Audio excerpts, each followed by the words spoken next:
Next up is going to be Jeff Houston. Jeff is the chief scientist at APNIC.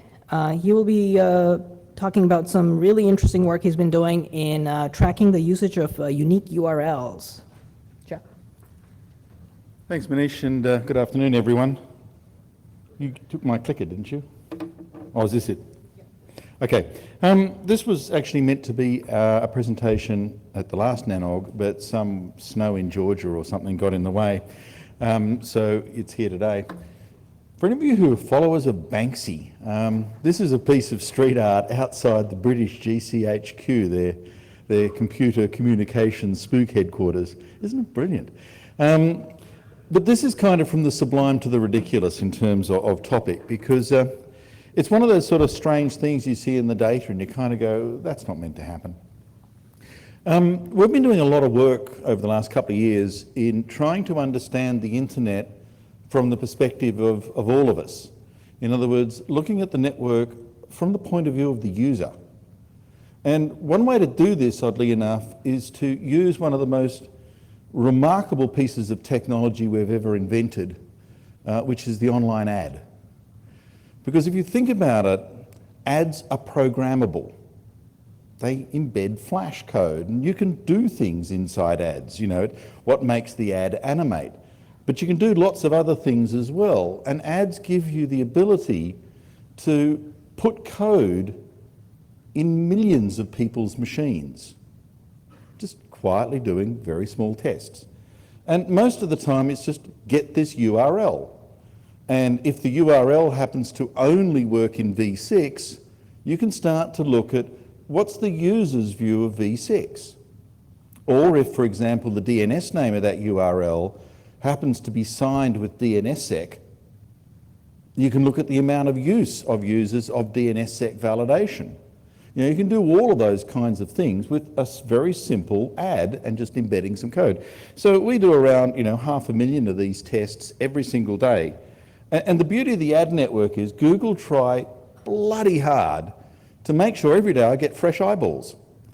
So it's not that the same 500,000 folk get victimised by this really crap ad.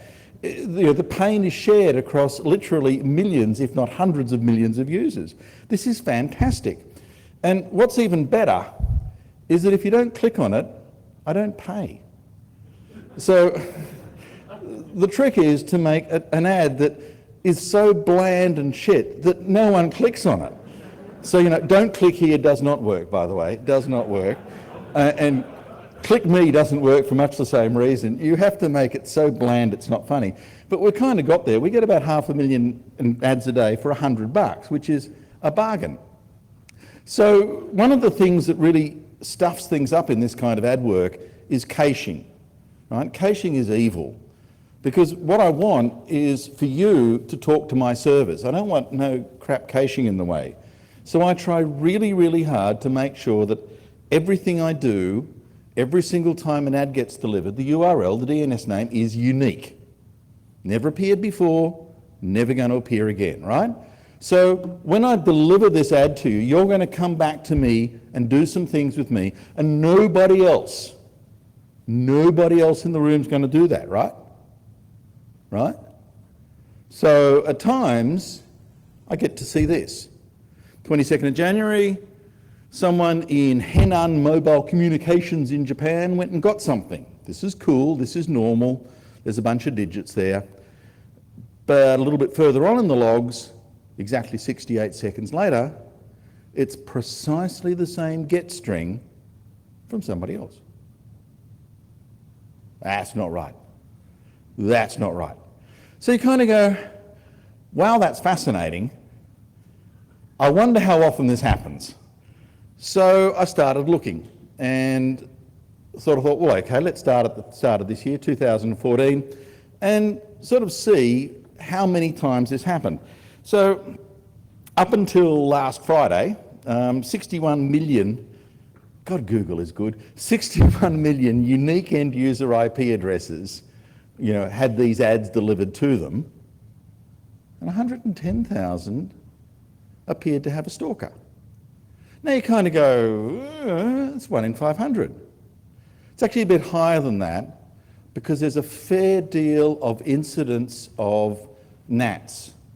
In fact, seems to me from much the same mechanism, around 3 to 4% of the world's users are now sitting behind carrier-grade gnats that use IP address pools with really aggressive timeouts, less than 10 seconds. So there's a lot of gnatting around, which makes that 1 in 500 figure a bit low, I think. It's probably a bit higher than that. How much higher? A bit hard. But 110,000 folk are being stalked. So what does this say about privacy? What does this say about, well, it's me, it's my browser, I'm going to things. So who's looking over your shoulder? Because with 1 in 500, that's weird. That's really weird. So let's do the stalking rates by country. And you can. So if you're in Laos, 3% of the URLs in Laos have attracted a stalker. 2.5% in Macau, China 1.4%, you can read as well as I can. USA, 0.5%. Second time. Singapore, slightly lower. That's a strange set of countries. Now, this is supposedly a conversation between your browser and my server. Unique URL, no one else is meant to be involved. And you kind of go, well, I can understand some of these places, that they do strange things with their users, but other countries, you know, your eyebrows are rising. That's not meant to happen like that. So that's the top 30 countries at the rates at which someone's looking over your shoulder. Now, some of the samples are low. Google only gave me 306 ads presented in Greenland. Naughty Google. I want more Greenland, thank you. But you know, the other countries, the sample rates are really quite good, so it's reasonable data. So, you know, 213 million unique URLs, and some 378,000 were stalked. So let's have a look at the stalkers, those 1,579 source networks that are peering over collectively our shoulders, looking at everything we're doing. How long does it take for the stalker to activate? That's kind of interesting. That's a stalking delay. It's a log scale, so it gets a bit interesting. A huge number of the stalks happen in the first 3 seconds. You go somewhere, it goes somewhere. You go somewhere, it goes somewhere. There's a small peak at 10 seconds. Interesting. My script that you're executing has a wait 10 seconds. So there's something about your machine and its code that causes that little blip around 10 seconds. And there's a huge blip at half a day, 12 hours out the other end. Some kind of proxy with some kind of timer. So, you know, the 10 seconds, let's try the same experiment without the 10-second timer. And this is a different piece of the same experiment, but there's no internal 10-second timer. Now there's a massive peak at half an hour and 1 hour. So I'm kind of thinking that there's two kind of stalkers out there. You've invited some of them into your house, into your browser. Your browser is sitting there waiting for the scripts in a page to execute, and then as soon as everything's finished, it activates and reports home. And that's that 10-second gap stalking that I'm seeing, that you've loaded up this crap. It's your fault you're being stalked. It's on your machine. Whether you invited them in or it's a virus, I don't know, your problem. But, you know, there is a percentage of stalking that's precisely that. The second result says that there's an awful lot of intercepting middleware. And some of it's kind of, I must refresh what the user retrieved. I must get it again in 30 seconds and 60 seconds, that auto refresh cycle. So inside this, there's a bit of me and a bit of you. So who are they? All of you in the first 3 rows, that's who they are. Fair deal of Google with a fair deal of time delay in stalking. It might be something to do with their web crawling. But you know, Telefonica in Peru, Department of Workplace Relations in Australia, intercepting middleware. And up the top, something in ChinaNet. So those are sort of the stalkers, and you kind of think, well, I don't quite know. I've just cleared the last octet, by the way, so you know, you can have a look at all those addresses and figure out which one of the 256 is it. It's my hideously clever attempt to hide their identity. Yeah, right. Could this be web proxies? Could you be going through something that's actually doing the URL harvesting as it goes through the firewall, whatever? So a strong indicator of that is it's in the same AS as me. So I can look through that same set of data and filter it out going, when the stalker and the victim are in the same AS, let's just throw them out and see what's left. Well, the Department of Workplace Relations is thrown out, maybe they're relieved about this, and up comes AboveNet. Interesting. And a whole lot of Chinese networks are now doing that in that top list. So these are the folk who have a different AS from the victim. So whatever's going on, the stalker is in another network. Might be on the path still, it might be on the wire, I don't know. Haven't looked, there's still a bit of Google there. But that's this sort of refined list. And you kind of go, well, you know, I've heard about the Great Firewall of China, you have too. Maybe this is all about nation states getting worried about their citizens. It happens. So why don't I do one more filter? So I'll use the RIR stats because, you know, it's quick and it's easy and it's mildly accurate, not fantastically, but good enough, and get rid of all the folk where the victim and the stalker are in the same country. Aha!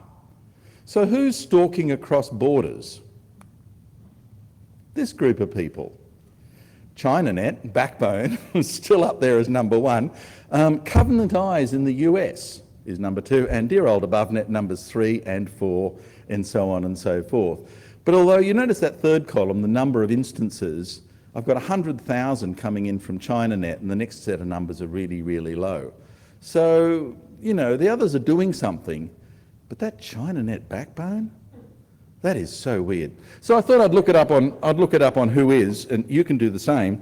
And you do, you know, whois.apnic.net, that address, and it says China Telecom. China Telecom have around 300 million customers because they're bloody huge. So I go, aha, I will do whois.cnnic.cn. You can do it too, and the result is one line, out of this registry. So that's mildly uninformative.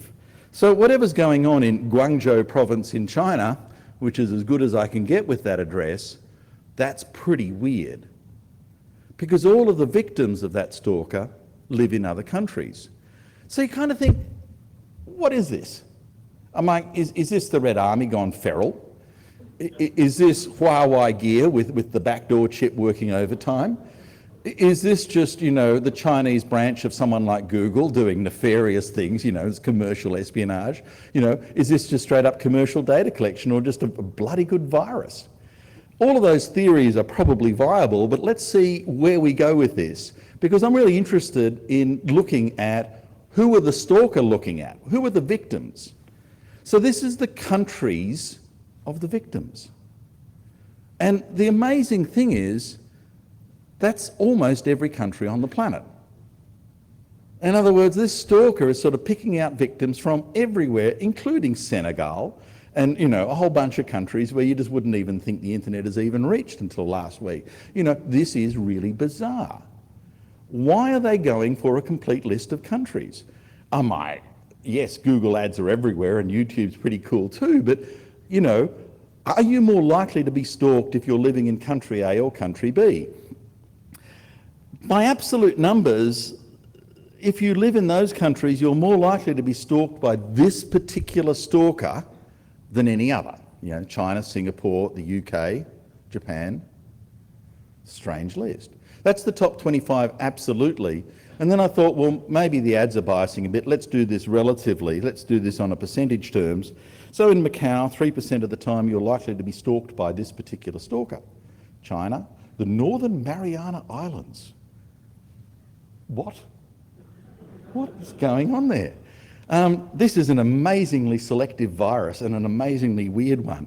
This is just weird crap. So you kind of go, what's the timing of this particular stalker? How long does it take from the URL fetch to the stalk? The average was 74 seconds, but in reality, almost everything happens not in 1 second, not in 2 seconds, but 3 seconds. I don't know why 3.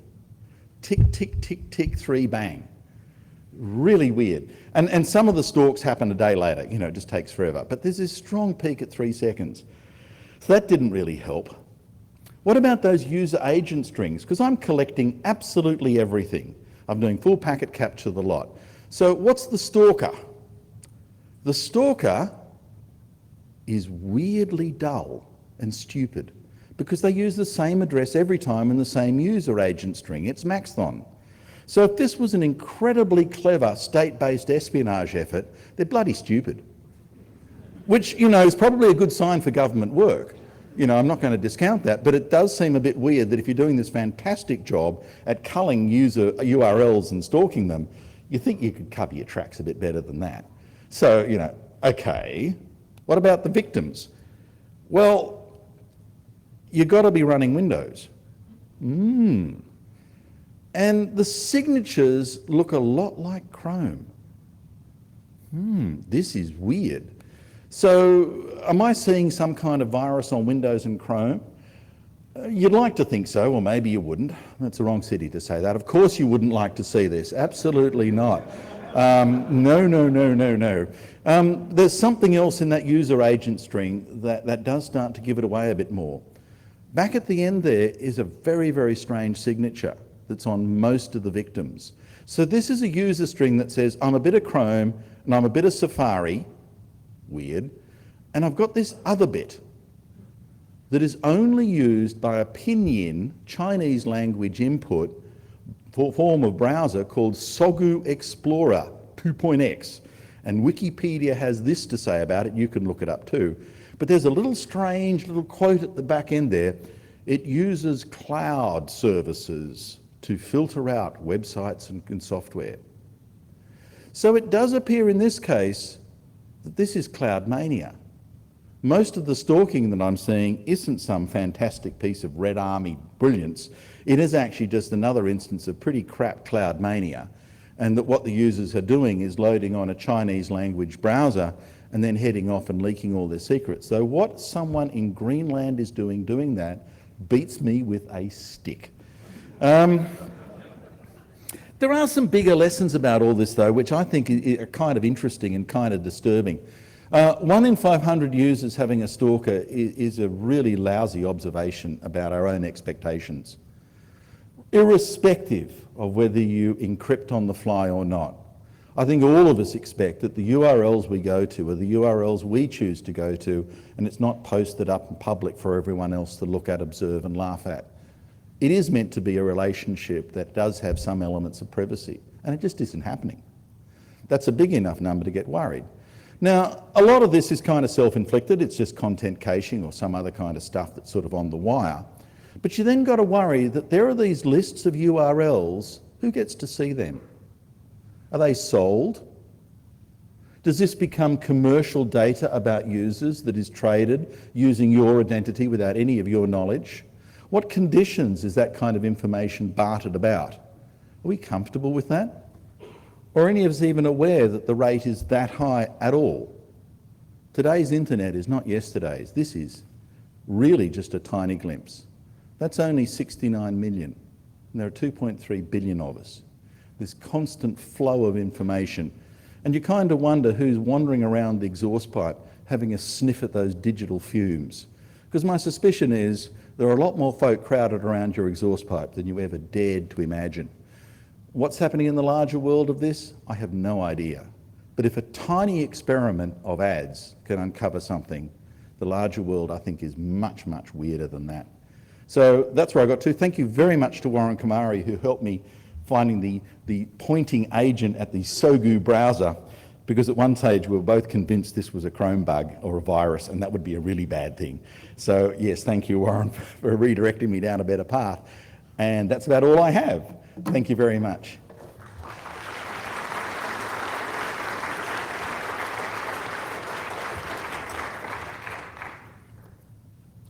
Are there any questions for Jeff?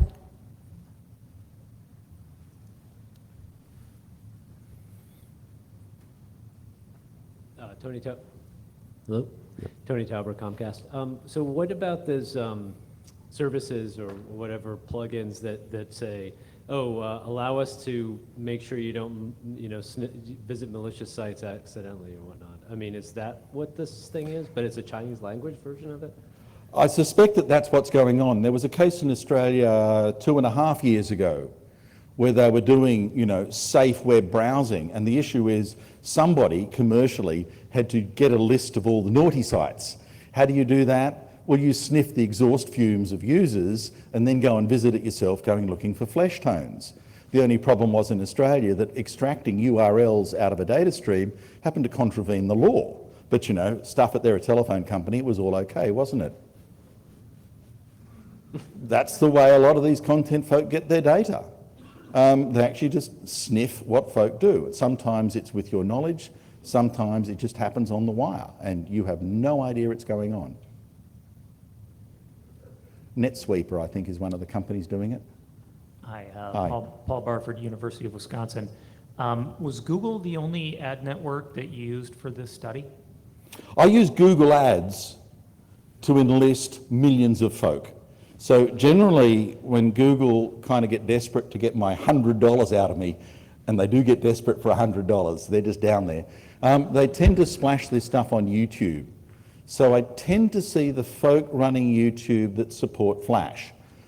Got Apple, got an iOS phone? No, won't see you.